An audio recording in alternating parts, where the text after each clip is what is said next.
Demak, to'plamlar va kombinatorika mavzudan quyidagi savollarni ko'rib chiqamiz. 3-savol. 1dan 100gacha sonlar orasida nechtasi 3ga bo'linadi, lekin 4ga bo'linmaydi. Demak, biza birinchi navbatda o'zi ma'lum bir songa bo'linadigan sonlar nechtaligini topishga o'rganishimiz kerak. Bu uchun nima qiladi? Masalan, 1dan 100gacha deb aytib, to'g'rimi? 1dan 100gacha desa qayerda bo'ladi? 100 ni nechiga deyapti? Bizada 3 ga deyapti, to'g'rimi? 3 ga bo'lamiz va bizada mana bu kvadrat qavsimiz bor. Bo'lma degan edi. Qoldirib yuboradi 100 ga. Butun qismini ajratib chiqarib beradi bizga, to'g'rimi? Butunni ajratib beradi. 100 ni 3 ga bo'lsak, butun qismi necha bo'ladi? 33. Demak, 1dan 100 gacha 3 ga bo'linadigan sonlar 33 ta. Bu endi masalan 100 ni 3 ga bo'lingizlar, 100 gacha bo'lgan. 1dan 100 gacha. 100 gacha bo'lgan barcha natural sonlar ichida 3 ga bo'linadigan ishlar. Agar 200 ni 3 ga bo'lsangiz chos. 1dan 200 gacha 3 ga bo'linadigan sonlar ishlar ekan. Tushunarli? Ana endi qarang, sizlarga savol bersa, mana shu yerda savol bersa, 3 xonalik sonlar ichida nechtasi 3 ga bo'linadi dedi. 3 xonalik sonlar ichida nechtasi 3 ga bo'linadi? Xo'p, 999 ni 3 ga bo'lamiz. 333. Ha, bu 999 ni 3 ga bo'lganimiz 1dan 999 gacha bo'lgan sonlar orasida 3 ga bo'linadigan nechtaligi chiqdi. Bizga faqat qaysi kerak edi? 3 xonaliklar kerak edi. 3 xonaliklar demak, endi 2 xonaliklar, ya'ni 2 xonaliklar emas, o'zi 3 xonalik nechidan boshlanadi? 100 dan. 100 gacha bo'lgan qismida nechta 3 ga bo'linadigan sonlar borligini. 99 ni 3 ga bo'lib 33. Demak, 333 dan ana endi 33 dan ayiradigan bo'lsam, nima qoladi? 300 ta. Bu 3 xonalik sonlar ichida 3 ga bo'linadiganlari nechtalik? Lekin 3 xonalik sonlar nechtaligiini hisoblasak, masalan 900 ta 903 ga bo'lsa ham baribir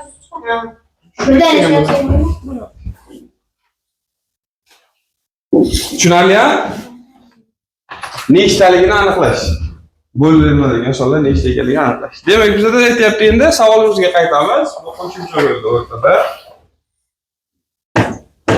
1dan 100 gacha 3 ga bo'linadi, lekin 4 ga bo'linmas. Endi bu yerda nima qilishimiz kerak? Endi qarang, 3 ga bo'linadiganlarni topdik. Bir vaqtni o'zida mana shu 3 ga bo'linadiganlar ichida, masalan 12 olsak, 12 3 ga ham bo'linadi, 4 ga ham bo'linadi. O'sha 33 dan ichida bor bu 12. Lekin bizda shartda aytyapti, 3 ga bo'linsin, lekin 4 ga bo'linmasin deyapti. Endi nima qilamiz? U 3 ga ham 4 ga ham bo'linadigan sonlar nechtaligini aniqlash uchun 100 ni bo'lamiz 3 va 4 ni ekviga. O'shanda bizda chiqadi 3 ga ham 4 ga ham bo'linadigan sonlar 100 gacha nechta ekanligi. Demak, 12 mi? 100 ni 12 ga bo'lsak, butun qismi 8. Demak, mana bu 33 dan ichidan 8 tasi nima qilar ekan? 3 ga ham, 4 ga ham bo'linar ekan. Demak, 33 dan nima qilamiz? 8 ni ayirib tashlaymiz. Nechta qoladi? 25 ta 3 ga bo'linadigan, lekin 4 ga bo'linmaydigan sonlar. Kimni savol edi bu? Tushundingmi?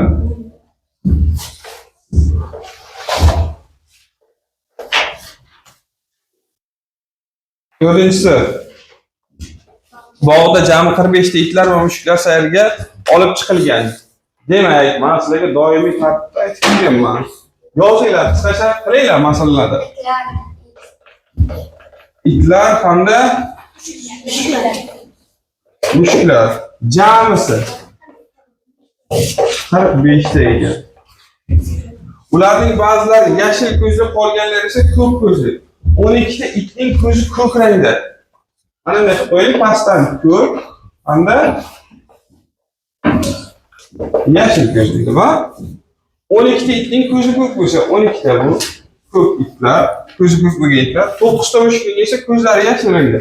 Bu 9 ta. Mushuklar soni yashil ko'zlilar sonidan 6 ta ko'p bo'lsa, bog'da jami nechta it bor? Mushuklar soni yashil ko'zlilar sonidan 6 ta ko'p bo'lsa. Demak, qaranglar. Xo'p. O'zi jami 45 ta, shundaymi?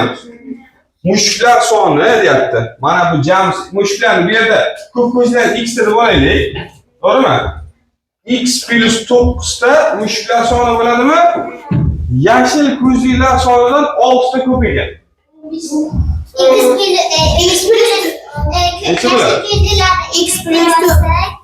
Bu 6 ta ko'p ekan. X plus 3 bo'ladi. Yashil ko'zlilar jamisi x plus 3 bo'ladi. Shundaymi? Ana endi qaranglar. Yashil ko'zlilar hammasi x plus 3 ta. Ko'k ko'zli itlar 12 ta. Mushuklarning ko'k ko'zlilari x ta. X ni 12 ni hamda x plus 3 ni qo'shsam jami hayvonlar soni kelib chiqadimi? Mana bu x plus 3 qayerdan kelib chiqdi desa, mana mushuklar sonidan 6 ta ayirsak x plus 3 yashil ko'zlilarning soni kelib chiqadi. It bilan mushuklar jamisi. Endi 12 ni x ni hamda x plus 3 ni qo'shsam nechaga teng bo'lishi kerak ekan? 45 ga. 12 ga qo'shilgan x qo'shilgan x qo'shilgan 3 barobar 45. Endi nima qilamiz? Tenglamani yechib olamiz. 12 ga 3 15 bu tarafga o'tsa ayirishib o'tadi. To'g'ri? 2x barobar 30 x 15. Demak, mushuklar nechta ekan? Ko'p ko'zli mushuklar. 15 ta. To'g'rimi? Endi 15 9 yo xo'sh. Mana bu yerdan o'zi 15 ni qo'ysak 18 chiqadi, to'g'rimi? 18 ni 9 bilan ayrsam bu ham 9 kelib chiqadimi? Demak, itlarni yashil ko'zlari ham 9 ta ekan. Endi bitta tekshiraversak, hammasi 45 ta chiqadi. 18 27 27 ga 18 qo'shsak 45. Bizdan nima so'rayapti? Bog'da jami nechta it bor deyapti. 12 ga 9 ni qo'shadigan bo'lsak, 21 ta jami itlar bor deyapti. Tushunizmi? Tushunarli bo'ldimi?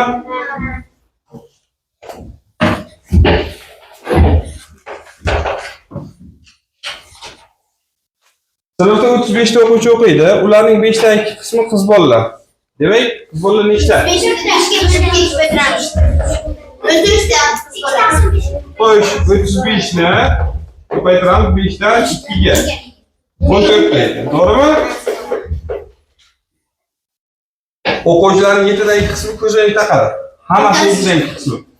35 ta 7 dan 2 qismi topamiz. Ko'zoynak taqadiganlar. Onda. Xo'sh, qizlarning aynan 9 tasi ko'zoynak taqmaydi.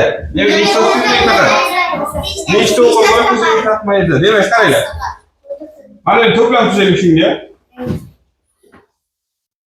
Xo'p, demak. Qizlar,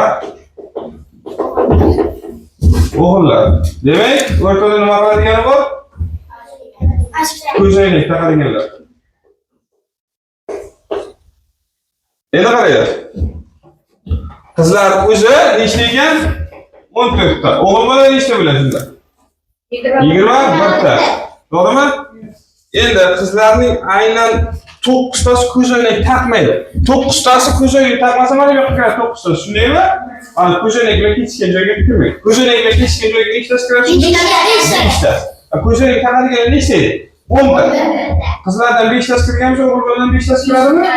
Ayni o'g'il bola 21 ta bo'lsa, ko'zoynak taqmaydiganlar nechta chiqadi? 21 dan 5 ayirsak 16 ta.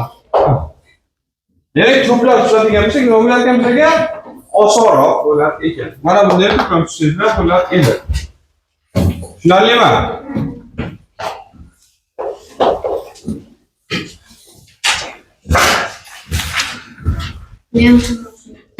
Birdan 200 gacha sonlar orasida nechtasi 6 ga bo'linadi, lekin 8 ga bo'linmaydi. Mana bu narsa. 200 da 6 ga bo'lamiz. 33. 200 da yo, 6 8 ga 2 ga bo'lamiz. 8 bo'ladi. 8 24. 24.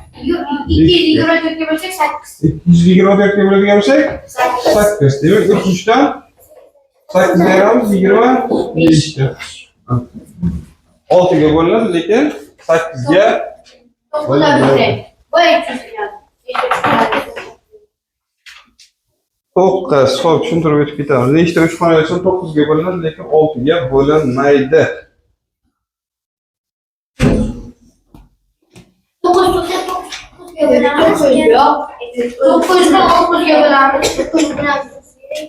Xo'p, endi qaranglar. 3 xonali sonlarimiz nechta ekan? 3 xonali sonlar o'zi 900 ta. 900 ni xo'sh, 9 ga bo'linsin deyapti. Nechta chiqadi? 100 ta son bor. 3 xonali sonlar ichidan 9 ga bo'linadiganlar. Lekin 6 ga bo'linmasin deyapti. Tushunaymi? 900 ni 6 va 9 ga bo'lamiz. 6 va 9 ni 2 ga 36. 936 ga bo'laylik. 50 gram. 50.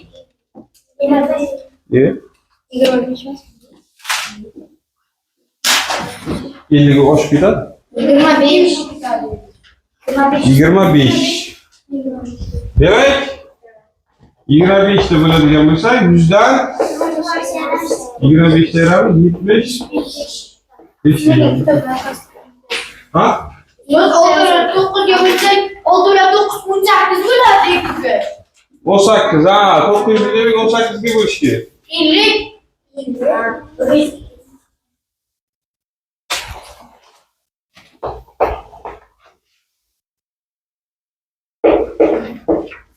50 ta aytsak, 50 ta qoladimi? Shundaymi? Ekvivalentda demak 9 va 6 da. 10-si. Xo'sh, faqatgina 4, 7, 2, 5, 6 raqamlardan foydalanib 40 mingdan katta, 60 mingdan kichik nechta notatsiyaga shu raqamlar takrorlanishi mumkin deyapti. Endi qaranglar. Bu sonlar tuzilishi qanday bo'ladi? Raqamlarni aytib o'raylik. 4, 7, 2, 5, 6. Bo'ldi. Demak, qaranglar. 40 mingdan katta bo'lishi kerak sonimiz. 40 mingdan katta bo'lishi kerak. 60 mingdan kichik bo'lishi kerak. Demak, necha xonali son bo'lishi kerak ekan? 5 xonali. 5 xonali. 1, 2, 3, 4, 5 ta katta kichik bo'lamiz. 5 xonali son tuzishimiz kerak. Endi birinchi shart bo'yicha ko'ramiz. A sharti bo'yicha raqamlar takrorlanishi mumkin deyapti. Raqamlar takrorlanib, necha son tuzishimiz mumkin. Demak, qarang endi. Birinchi xonasiga 40 mingdan katta, 60 mingdan kichik bo'lishi uchun 4 ni qo'ya olamiz va 5 ni qo'ya olamiz. Ikkita son qo'ya olamiz. Tushunarlimi? 6, 7 ikkilanib bo'lamiz. Chunki agar 6 ni qo'ysak 60 mingdan oshib ketadi sonimiz. 7 ni qo'ysak 70 mingdan bo'lib ketadi, 60 mingga oshadi. 2 ni qo'yadigan bo'lsak 20 ming bo'ladi, 4 mingdan kichik chiqib qoladi. Bizga 4 mingdan 40 mingdan katta, 60 mingdan kichik bo'lsin degan. 2 ni qo'ysak 40 mingdan kichik son chiqib qoladi. Shuning uchun demak 4 ni 5 ni qo'ya olamiz. Demak, ikkita son qo'yishimiz mumkin birinchi xonamizga. Endi qolgan xonalarga raqamlar takrorlanishi mumkin degani uchun, raqamlar takrorlanishi mumkin degani uchun hammasini qo'ya olamiz. Demak, bu yerga ikkita son qo'ya oldik, bu yerga 5 ta son qo'yamiz, bunga 5 ta, bunga 5 ta, bunga 5 ta. Hammasini ko'paytiramiz. Mana bu yerda o'zi 625 bo'ladi. 5 ta 4 darajasi. Demak, 625 ga ko'paytirsak 1250 ta son hosil qilish mumkin bo'ladi A shart bo'yicha. B shart bo'yicha ko'ramiz. Nechtasi juft son deyapti. A shartni qabul qilib turuvchi nechtasi juft son deyapti. Faqat 4 qo'yib olamiz. Nima uchun? 4, 2, 6. Juft. Nechtasi juft deyapti. Hamma raqamni juft deyotgani yo'q. 4, 2, Oxirgi raqamni juft bo'lsa bo'ladi-da senga. Sonni juft bo'ladi. To'g'rimi? Demak, bu yoq xuddi shunday keladi. 2 ta son, 5 ta son, 5 ta son, 5 ta son. Oxiriga endi 4, 2, 6 ni qo'yamiz faqatgina juft bo'lishi 3 ta son. Demek, birisi 25 kişilik, 50 ta juft bo'ladi. Tushunarlimi?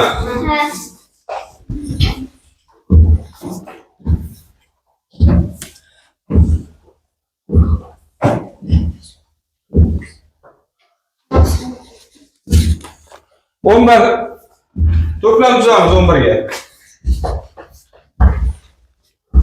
birinchi masalani ishlagan o'quvchilar soni. Mana bu A deydi. Birinchi masala ishlagan o'quvchilar soni. U bu degani A ni ichida ikkinchi masala ishlaganlar, uchinchi masala ishlaganlar bo'lishi mumkin. Bir nechta masala ishlaganlar bo'lishi mumkin. A'da faqatgina birinchi masala ishlagan bo'lsa, A ni ichiga kiradi degan. Oyog'i tushib to'g'ri. Tushib. B'da faqatgina bitta masalani ishlagan o'quvchilar soni. B'da faqatgina bitta masala ishlagan. A ham kirishi mumkin. A ham o'z ichiga A bilan keshishi mumkin-da. Qanday o'tishi mumkin-da? A ham buni ichiga nima qiladi? Kirishi mumkin. Endi qaranglar. S'da faqat birinchi masalani ishlagan o'quvchilar soni. S faqatgina birinchi masala ishlaydi. A ishlagan. Ana endi qaranglar. B ni ichiga S kirib ketadimi, yo'qmi? Yo'q, kiradi. Nima uchun yo'q? Kiradi. Faqat birinchini ichgan bo'lsa, S'dagilar faqatgina bitta masala ichganlarga kiradimi, yo'qmi? Kiradi. Chunki faqat birinchi masala ichgan. Birinchi masala ichgan, qolgan masalalarni icha olmagan, qolgan ishlar. Demak, u nimaga kiradi? B ga kiradi, A ga ham kiradi. Demak, A bilan S ni taqqoslash mumkinmi? A bilan S taqqoslash mumkin. B bilan S necha? Mumkin. A bilan B. Oz qiladi. Kamida bitta masalani ishlagan o'quvchilar soni. D ni endi hammasi bilan taqqoslay olamiz. To'g'rimi? D hammasidan katta bo'ladi. Hammasidan katta. Kamida bitta masala ishlagan o'quvchilarning ichiga faqatgina birinchi masala ishlaganlar ham, faqatgina bitta masala ishlaganlar ham hammasi nima qiladi? Kiradi. A ham kiradi D ichiga, B ham kirib ketadi, S ham kirib ketadi. Demak, D hammasidan kattasi bo'ladi. Taqqoslay oladi. To'g'rimi? Ana endi qaranglar. A bilan S ni B bilan S ni taqqoslay olamiz deydi. A bilan S, B bilan S da qaysi bir katta kichikligini aniqlashni olamiz. A'da birinchi masala ishlagan o'quvchilar soni, S'da faqat birinchi masala ishlagan o'quvchilar soni. Qaysi biri ko'p bo'ladi? Hop, tushunishmaylarcha, A bilan S taqqoslashdi. B bilan S'da faqatgina bitta masalani ishlagan o'quvchilar soni, faqat birinchi masalani ishlagan o'quvchilar soni. Bu ikkalasini taqqoslay olamizmi? A bilan B taqqoslay olamiz. A bilan B ni birinchi masala ishlagan o'quvchilar soni, faqatgina bitta masala ishlagan o'quvchilar soni. A bilan B ni qanday taqqoslaymiz? Bo'ladi. Birinchi masalani ishladimmi? Faqatgina bitta masalani ishladim. O'shani ishlagan bo'lishi mumkin-ku. Taqqoslay olamiz? Taqqoslaymaymiz. A va B ni taqqoslay bilmaysanlar. Birinchi masalani ishlagan o'quvchilar soni, faqatgina bitta masalani ishlagan o'quvchilar soni. To'liq hammasi bir-birini ichiga kirmaydi-ku. Qanaqa qilib? Bitta masala, A'da ham bitta masala ishlaydi. A'da bitta masala emas. Nechta bo'lishi mumkin? Birinchi masalani ishlagan o'quvchilar soni, birinchi masala ishlaganlar. Uning ichida birini ham ishlab, ikkini ham ishlaganlar bo'lishi mumkin. Bu A'ga bo'ladi.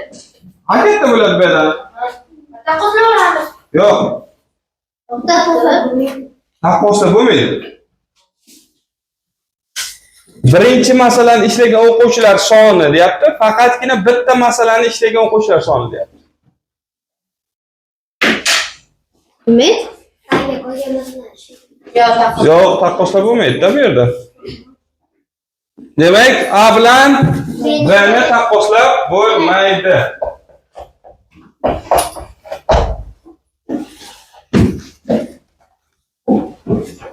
O'n ikkiga xuddi shunday, ha? Bunda faqat endi ishlay olmagan o'quvchilar.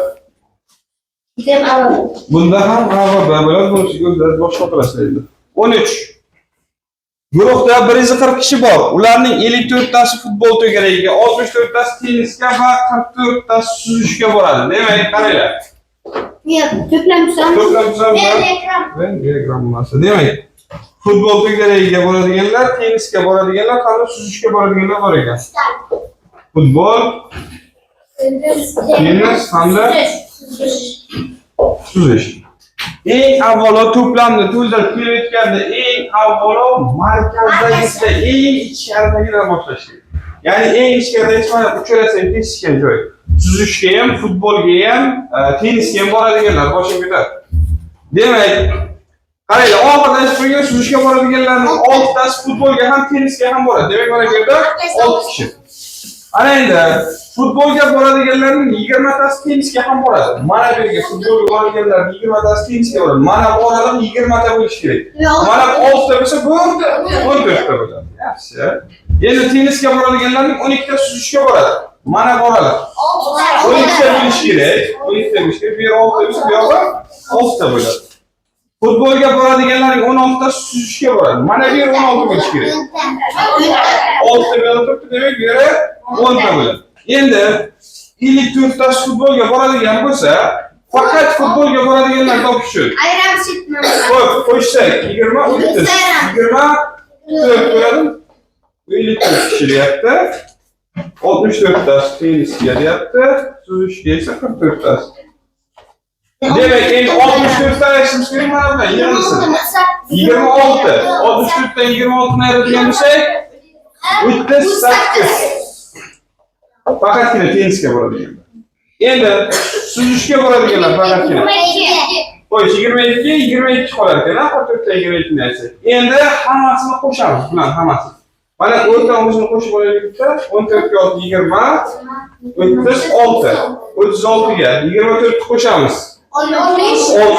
60 ga. Mana bu yerda 60, to'g'rimi bu yer? 120. Demak, o'zi jami nechta o'quvchi bordi?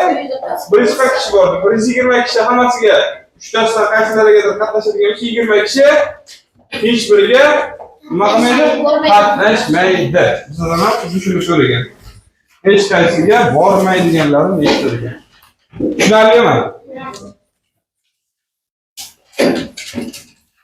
15-si Abdulazizda turli o'lchamdagi 5 ta disk bor. U 4 ta disk yordamida shunday minora qurmoqchi-ki, undagi har bir disk ustidagi diskdan katta bo'lishi kerak. Abdulaziz jam necha usulda shunday minora qura oladi? Xo'sh. 4 ta disk orqali, unda demak nechta diski bor? 5 ta diski bor. 4 ta disk orqali undagi har bir disk ustidagi diskdan katta bo'lishi kerak. Abdulaziz jam necha usulda shunday minora qura oladi? Yo'q. Tagidagi har bir disk ustidagi diskdan har bir disk ustidagidan katta bo'lishi kerak. Ustidagidan katta bo'lishi kerak. Ustidagidan katta bo'lishi kerak gap. Eng tagidagisi katta bo'lishi kerak. Demak, 5, 4, 3, 2. Bitta holat. To'g'rimi? 5, 4, 3, 1. Bitta holat. 4, 3, 2,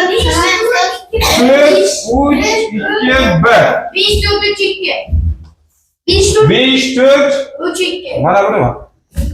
5, 4, 2, 1.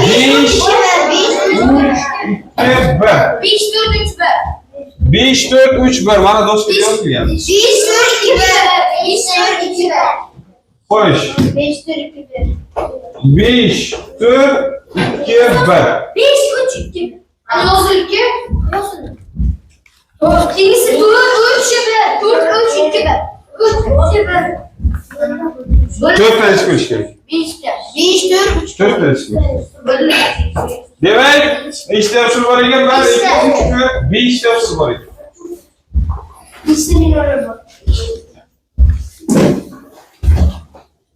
Yani uchta diskdan iborat binolarni yuqoridagi shartlar asosida necha xil usulda qura oladi? Endi qarang, mana shunga mana bu usulga yetib olamizmi? Qani ko'raylikchi. Endi uchta disk bor bizda, to'g'rimi? Xo'sh, endi qaranglar. Birinchi xonasiga 5 raqamli diskni qo'ysak, bu yoqqa nechilab qo'yishimiz mumkin? 4, 3, 2 ni qo'yishimiz mumkinmi? 4, 3, 2 ni qo'yishimiz mumkin. Demak, bu yoqda 4 ni qo'ysak, 3, 2, 1. Nechta usul chiqarkan? 3 ta usul chiqadimi o'zi? 5 ni qo'yganimizda 3 ta usul. To'g'rimi? 4 ni qo'ysakchi. 4 ni qo'ysak, bu yoqqa 3, 2 ni qo'yishimiz mumkin. Bu yoqqa 2 1. 2 ta usul chiqadimi? 3 ni qo'ysakchi? 3 2 1. Bitta. Qo'shsak hammasi nechta bo'ldi? 10ta chiqadi. 6ta chiqadi. 6 ta. 10ta chiqadi. 5ta. Hozir qolganlari 5 3 1 bilmaydi. 5 3 1. Mana bu yerda qaranglar, mana bu narsalar qolib ketdi. Xo'p, 4 bo'lganda 5 4 3 2 ham bo'lishi mumkin, 1 ham bo'lishi mumkin, to'g'rimi? 5 4 3 5 4 2 5 4 1. Bo'ladimi? 5 3 2 5 3 1 bo'lishi mumkin. Demak, 1 2 3 4 5 6 ta mana shu yerda o'zida chiqdi.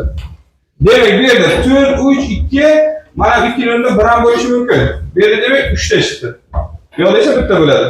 Mana bu yerda 6 ta, 3 ta, bitta jami holatda 10 ta so'zlar chiqar ekan. Tushunarlimi?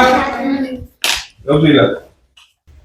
16-si stolda bir nechta qog'oz bo'laklari teskari turibdi. Har bir qog'oz bo'laklarining orqa tomoniga uchak pul raqami yozilgan. Qog'ozlar teskari holatda turgan bo'lib, undagi sonlarni ko'rib bo'lmaydi.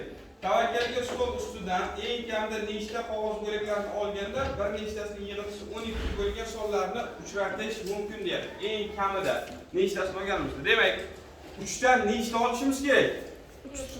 3 dan 4 ta olsak 12 bo'ladi, to'g'rimi? 4 dan nechta olsak? 3 ta olsak 12 bo'ladi. Endi qaranglar. Kartalarni qanday tartibda olishimiz kerak? Qanday holatda bo'ladi? Demak, 3 ta kartani oldik, 3 chiqdi. Keyin 2 ta kartani olsak 4 chiqsin. To'g'rimi? Ana 3 4 aralash holatga keladi-ku. O'sha 3 ta kartamizda, mana bundan 3 ta olganimizda 9 bo'ladi. Bundan 2 ta olsak 8 bo'ladi, to'g'rimi? Jami nechta karta oldik shu yerda? 5 ta karta oldikmi? Ana endi 6-karta olganimizda u 3 chiqsa ham 12 bo'ladi. 4 chiqsa ham yig'indisi 12 bo'lgan kartalarni uchratish mumkin bo'ladi. To'g'rimi?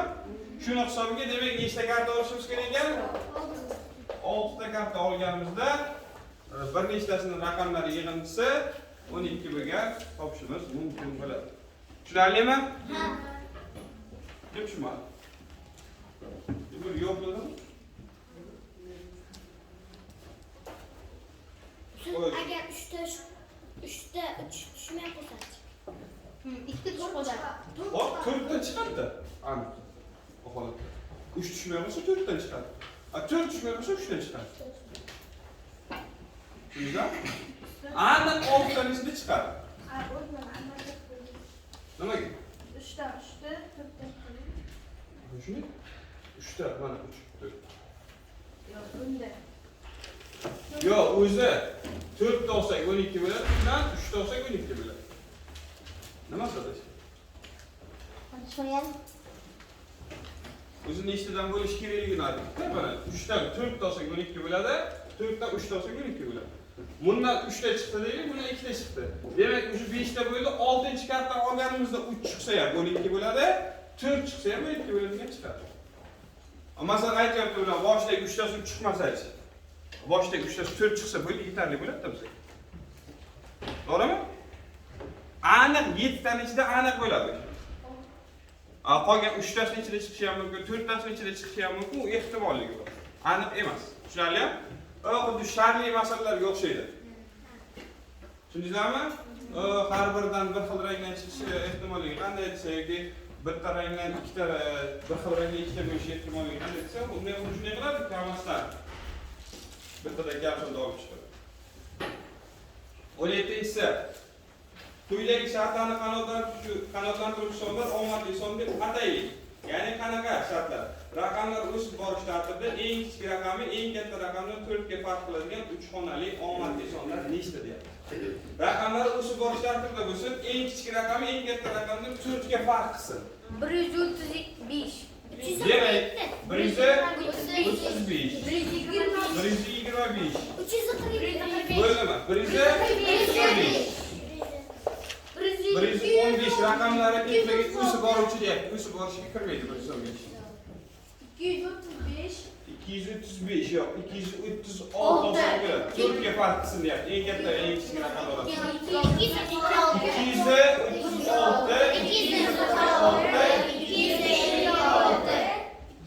Qo'yla.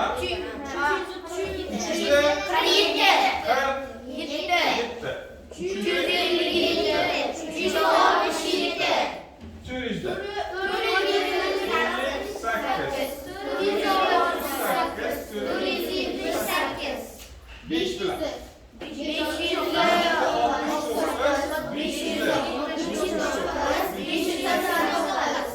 600'da bormi? Yo'q. Tamam. Tugadi shu yerda. Nechta ekan? 1 2 3 4 5 tasida 3 tadan 15. Tushunarlimi? Raqamlar ketma-ket o'sib boruvchi va eng katta raqam va eng kichik raqam orasidagi farq 4 ga teng. Tushunarlimi? 19 sıfırdan üstüne belirgen doiralarni 1 2 3 raqamlarida raqamlamoqchi. Bunda bir-biriga urilib turgan doiralar o'zini teng bo'lmasligi kerak. Sıfırdan bu ishni necha xil usulda qila oladi?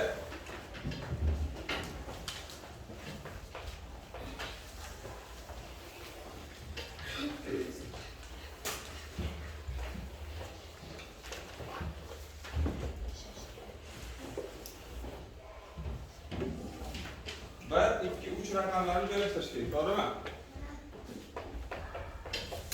Bir-biriga tegib turganlari o'zaro teng bo'lmasligi kerak.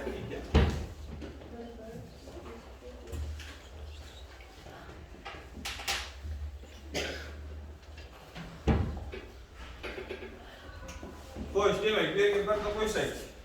Demak, mana uchalasi bir bo'la olmaydi. Hozir qo'yish, bir-biriga urilib turgan doiradagi sonlar o'zaro teng bo'lmasligi, ha? Bular bir bo'la olmaydi, uchtasi. 3 2 2. Mana bu uchalasi haqida gaplashamiz. Bular bo'la olmaydi. Demak, endi qaraylik, bu yerga birni qo'ysak, 2 3 2 bo'lishi mumkin, to'g'rimi? Keyin bu yoqda 1. Bitta usul. Keyingisida 1 turibdi, 3 2 3 1. Ikkita usul, to'g'rimi? Endi keyingisiga bunga 2 ni qo'ysam, bu yoqqa 1 3 1. Bu yerga esa 2. Endi 2 turadi. 2 turadi. 1 bilan 3 joylashtiramiz. 2 turibdi. 3 Endi qaranglar. O'zi bittasini qo'yganimizda necha xil usul chiqyapti? Bitta raqamni qo'ysak bo'laveradi. 2 xil chiqyaptimi? Bunday ikkita. Boshqacha usul bormi yana?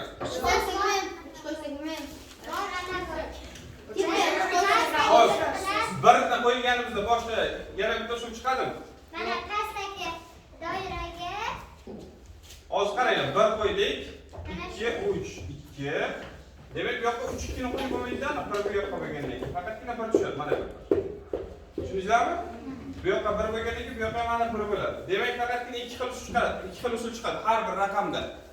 Demak, demak 3 ta raqamda 2 tadan bo'ladigan bo'lsa, 6 ta usul chiqadi. Tushunarlimi?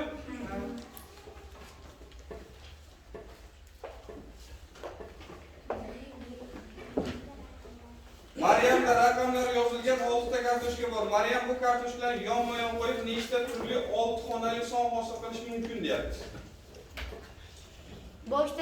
Boshdagi 6 ta raqam qo'ya olamiz, keyingi 5 ta, 4 ta, 3 ta, 2 ta, 1 ta. Bitta bo'ladi. qilmagan-ku. Qilmagan. Esingizda bu ana bu kitob so'zi bor edi. Ha, kitob. Harflar. Harflar bilan. Demak, nechta son bor? 6 ta son bor. 6 faktorial bo'linadi edi takrorlari bo'lmasligi uchun. 3 ta.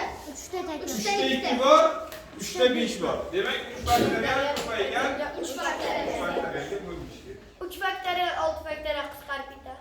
Demak, 1 2 3 4 5 6 taqsim 1 2 3 ko'paygan 1 1 2 3 ketdi. 2 bilan 1 2 3 ko'paytirsa 6 dan ketdi. Demak 20. Tushunarlimi?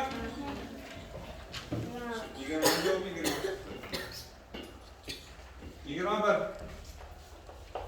Barcha raqamlari juft bo'lgan ikki xonali sonlar yig'indisini toping deyapmiz. 20, 22, 24, 26, 28. Mana shular yig'indisini topish kerak. 1800.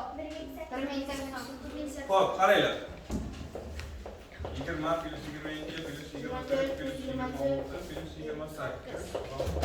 Ketdi to 80 82 84 86 88. Demek nechta son bor o'zi?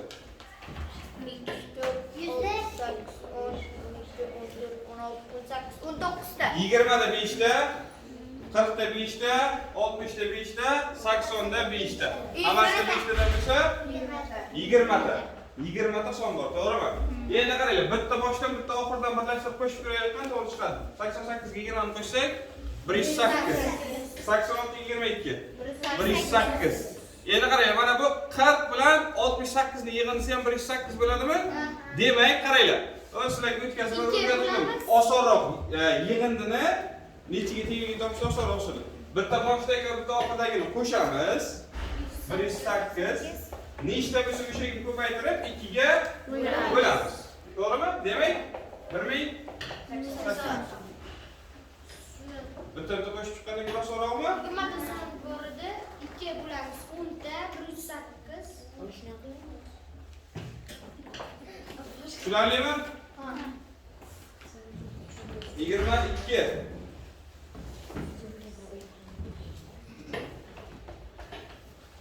Birdan 3gacha sonlar orasida nechtasi 6 ga bo'linadi, lekin 4 ga ham 5 ga ham bo'linmaydi. Demak, 300 da bo'laman. 4 ga 5 ga hamda 6 ga biz mana bu yerni topishimiz kerak. O'yinchimizga mana bilan kerak, to'g'rimi? O'zi to'liq 6 ga bo'linadiganlar nechta desa, 300 ni 6 ga bo'lamiz 50 ta, tushunaymi? Mana bu 50 ta chiqadi. Endi bizga mana uchta nuqtachadagi sonlar kerak bo'ladi. Bularni qanday topamiz? Birinchi navbatda eng o'rtadagi topamiz. Tushunaymi? Demak, 6 ga ham, 5 ga ham, 4 ga ham bo'linadigan sonlar nechta ekan? Faktorial Ga bo'lamiz 4 5 6 ni. Faktorial demak 120.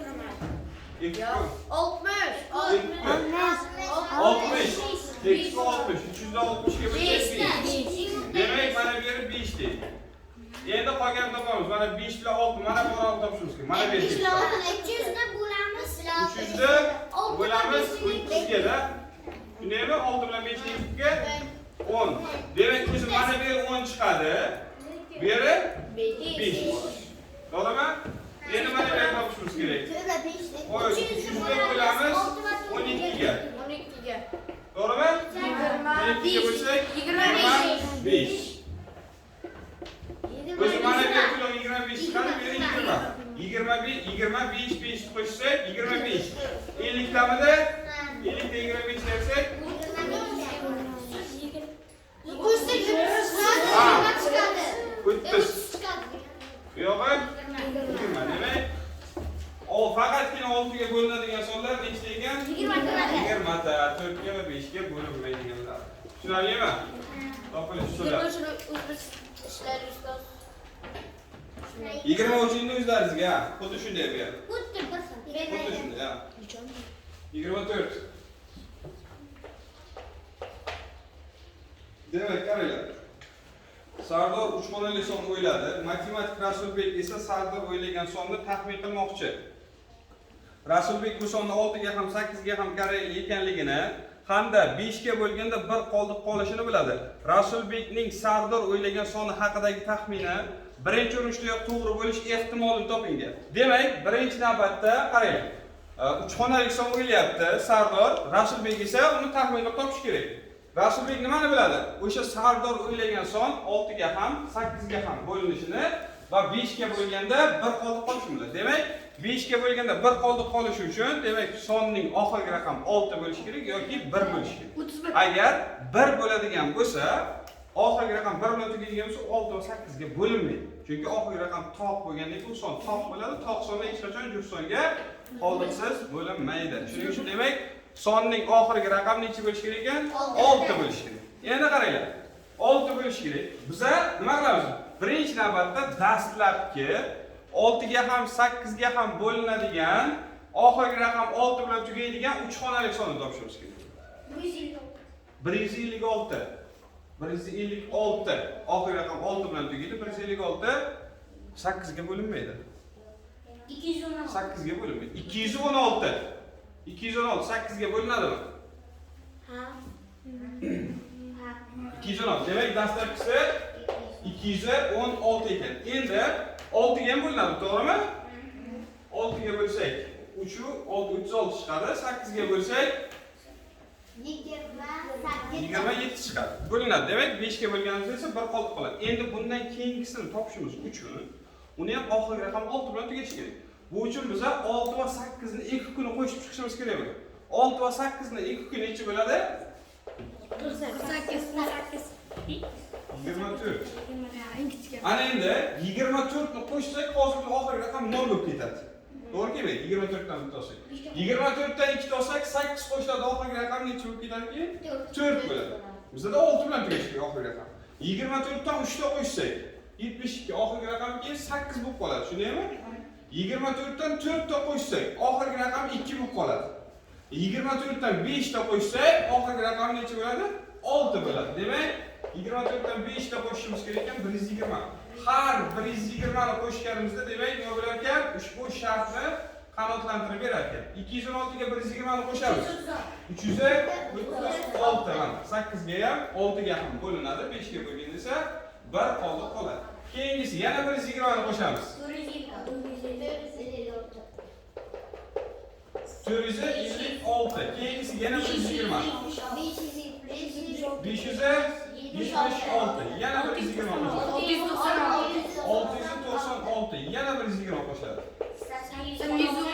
816. Yana 120 qo'shsak 936. Bo'ldi. 3 xonaga tugaydigan 120 qo'shildi, 4 xonaga ko'chib ketib qoladi.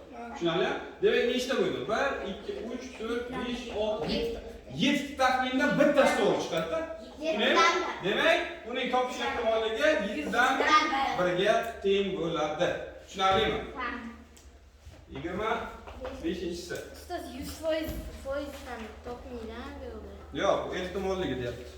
Ehtimolligi jamisi qancha bo'lsa, qasamning maxrajiga aniq chiqadigan esa suratiga bo'ladi. Xo'p, qaranglar. 25. Doskada 1 dan 50 gacha bo'lgan barcha natural sonlar yozilgan. Farruh dastlab 2 ga bo'linadigan sonlar ustiga chizdi. Keyin esa Kamron 3 ga bo'linadigan sonlar ustiga chizdi. So'ngra Rasulbek 4 ga bo'linadigan sonlar ustiga chizdi. Nechta sonning ustiga faqat 1 marta chizilgan, nechta sonning ustiga faqat 2 marta chizilgan, nechta sonning ustiga 3 marta chizilgan, nechta sonning ustiga umuman chizilmagan. Demak, 1 dan 50 gacha sonlar. Demak, 2 ga bo'linadiganlar, endi diagrammasini bo'lamiz, 3 ga bo'linadiganlar hamda 4 ga bo'linadiganlar, shundaymi? 2 ga bo'linadigan, 3 ga bo'linadigan, 4 ga bo'linadigan. Demak, 50 dan 2 ga bo'lib butun qismi olsa 25. Mana bu to'liq hammasi 25 bo'ladi. 25 da 50 dan 3 ga bo'lib butun qismi oladigan bo'lsak 16. 16 da bo'ladi. 50 dan 4 ga bo'lib butun qismi oladigan bo'lsak 12. Bo'lishdi, bilmaysiz? 12 ta. Demak, endi biza eng avvalambor buni hamma joyni to'ldirish uchun eng o'rtadagi to'ldirishni boshlaymiz, to'g'rimi? Demak, 50 ni nima qilamiz? 2 ga bo'lamiz. 2, 3, 4 ning. 2, 3, 4 ning 2 necha bo'ladi bizada? 12. Demak, 50 ni 12 ga bo'lamiz. 4 marta chiqadimi? 2 qoldi qoladi. 2 qoldig'ini bu kvadrat qilib yuboradi. Demak, 4. Endi 50 ni bo'lamiz. Mana bu topish uchun 3 va 4 ga bo'linadigan sonlar esa 50 ga 3 va 4 ni 12 ga bo'lishimiz kerak. 4. Demak, qarang endi. Mana bu birgalikda 4 bo'lish kerak. A bu yerda 4 turibdi. Demak, bu yog'i 0 bo'ladi. 50 ni endi 2 va 3 ga, 2 ga bo'lamiz 6 ga. 50 ni 6'ga bo'lsak. 8. Mana bu qismi 4. Demak, bu yog'i 8 bo'lish uchun 4 qo'shish kerak. Qo'shib ketamiz. To'liq qilamiz. Endi 50 ni nima qilamiz? 2 va 4 ni 2 ga bo'lamiz. 2 va 4 ni 4. Endi chiqdi 12 chiqqan. Demak, bu yerdagi son mana bu qismdagi 12 bo'lish uchun bu yerda 4 bo'lsa, bu yog'i 8 bo'ladi. Endi mana 2 ga faqatgina 2 ga bo'linadiganlar desa, o'zi 2 ga bo'linadigan 25 da, 25 da mana 4 4 8 ni 16 dan ayirishimiz kerak. 25 dan 16 dan ayirsak 9 ta. 3 ga bo'linadigan 16 ta. 4 4 8 dan ayirsak bu yerda 8 ta bo'ladi. 4 ga bo'linadiganlar 12 ta. O'zi 8 4 0 ni qo'shsak 12 bu yerda ham 0. Endi A, B, C shartlarini bajarib chiqamiz. A sharti bir marta chiziladigan mana bu yerdagilar faqatgina 2 ga, faqatgina 3 ga, faqatgina 4 ga bo'linadiganlar. Demak, bularni qo'shamiz. 9 8 0. Yig'indisi 17 deydi. Mana B shartniki 2 marta chiziladiganlar. Ya'ni mana bu 8 0 4 niki. 12 da. 3 marta chiziladiganlar. Eng markazdagisi 4 ta. Birorta ham chizilmaydiganlar dedi. Endi hammasini qo'shib chiqib 50 ta son bo'lsa 50 dan ayirishimiz kerak. Demak, 50 ayrilgan 9 qo'shilgan 4 qo'shilgan 4 qo'shilgan 8 qo'shilgan 8. Mana bu nollarni yozib o'tirmaymiz. Demak, bu yerni qo'shsak 17 ta, 12 ga 16 ni qo'shsak 33. 50 dan 33 ta ayiradigan bo'lsak 17 ta. Ana. Tushunarlimi? Shunga ham bo'lsa yozib